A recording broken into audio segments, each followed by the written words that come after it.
Hello friends, ఈరోజు నాకు ఒక డౌట్ వచ్చింది. అదేంటంటే క్రైస్తవులకు బైబిల్ అనే గ్రంథం ఉంది.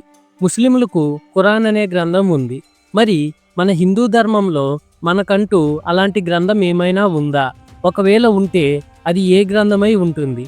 మరి ఆ డౌట్ క్లారిఫై చేసుకోవాలి కదా అని నా సైడ్ నుంచి రీసెర్చ్ చేస్తే అప్పుడు తెలిసింది ఏంటంటే మన హిందూ ధర్మంలో చాలా గ్రంథాలు ఉన్నాయి.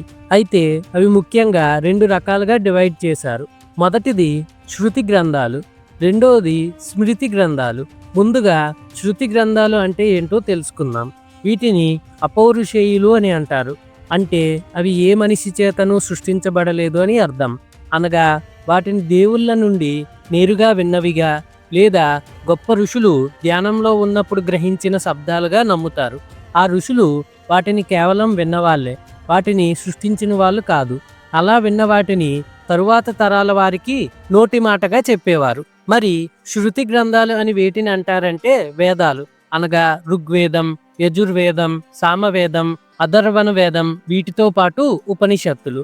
మరి స్మృతి గ్రంథాలు అంటే శృతి గ్రంథాలను గుర్తు చేసుకుంటూ వాటి నుండి ప్రేరణ పొంది లేదా వాటిని ఆధారంగా చేసుకొని మనుషులు రాసినవి.